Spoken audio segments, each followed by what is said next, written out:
పూరా లోకల్. నమస్తే, welcome to పూరా లోకల్. ప్రస్తుతం మనం తెలంగాణ భవన్లో బీఆర్ఎస్ పార్టీ లీడర్ రాకేష్ రెడ్డితో ఉన్నాము.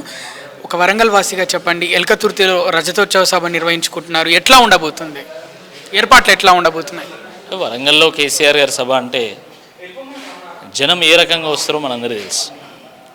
ఎందుకంటే తెలంగాణ ఉద్యమ సందర్భంలో కానీ లేకపోతే తెలంగాణలో బీఆర్ఎస్ పార్టీ అధికారంలోకి వచ్చిన సందర్భంలో కూడా ప్రకాష్ రెడ్డిపేటలో పెట్టినటువంటి సభ ఒక చరిత్రను సృష్టించింది. దేశంలోనే అతిపెద్ద సభల్లో ఇది ఒకటిగా నమోదైంది.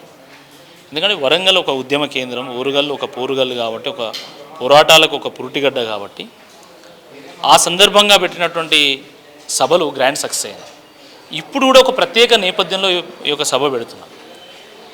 అంటే ఒకటి 25 ఏళ్ళ బీఆర్ఎస్ పార్టీ పండుగను చేసుకోవడంతో పాటు ఈ సంవత్సరంన్నర కాలంలో రేవంత్ రెడ్డి గారు చేసినటువంటి అరాచకాలు, మిస్ అడ్మినిస్ట్రేషన్ ఏవైతున్నాయో వీటి గురించి కూడా ప్రస్తావన ఉంటుంది.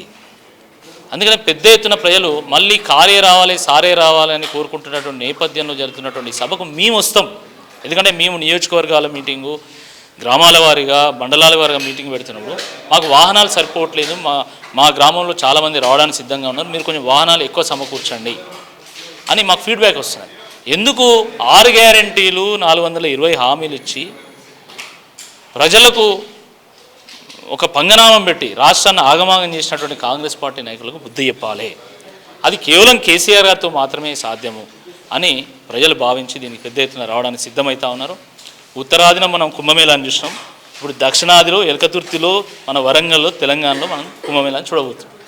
ఉమ్మడి వరంగల్ నేతల్లో అంటే సమన్వయ లోపం ఉంది సభకు సంబంధించి అని వార్తలు వస్తున్నాయి. నిజమంటారా? నిజం ఉందంటారా వార్తల్లో? ఇప్పుడు అంత అద్భుతంగా ఏర్పాట్లు జరుగుతున్నాయి, అన్ని నియోజకవర్గాల్లో, మండలాల్లో, గ్రామాల్లో మీటింగ్స్ జరుగుతున్నాయి.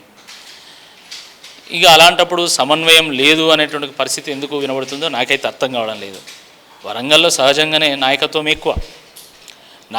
ఎక్కువ అయినప్పుడు ఏమైపోతుంది అంటే ఓ కార్యక్రమంలో కొంతమంది కనబడతారు, ఇంకో కార్యక్రమంలో కొంతమంది కనబడతారు. అది కాగానే అలా మీకు కనబడగానే మీ ఏమవుతారు, వీళ్ళంతో గ్రూపు వాళ్ళంతో గ్రూపు, అందరూ ఒక్క దగ్గర రాలే. ఇప్పుడు ఎవరికి వారు వాళ్ళ నియోజకవర్గాల్లో బిజీ ఉన్నారు, కొంతమంది సభ ఏర్పాట్లు చూస్తున్నారు. కాబట్టి మీకు అందరూ ఒక దగ్గర కనబడకపోయినా వాస్తవం ఏంటంటే ఒక అద్భుతమైనటువంటి ఒక సమన్వయంతోనే ఈ యొక్క మీటింగ్ ఏర్పాటు చేస్తున్నాం. ఆలోచించండి, ఇన్ని లక్షల మందితోని సభ నిర్వహించడం అనేది ఇది సామాన్యమైనటువంటి విషయం కాదండి. లక్షలాది మందితోని సభ నిర్వహించడం, దానికి కావాల్సిన ఏర్పాటు చేయడం, it is a humongous task, it is a mountainous task, Himalayan task. అలాంటి టాస్క్ను ఇంత సులభంగా మేము చేస్తున్నామంటేనే, ఎంతో సమన్వయం ఉంటేనే అది సాధ్యము.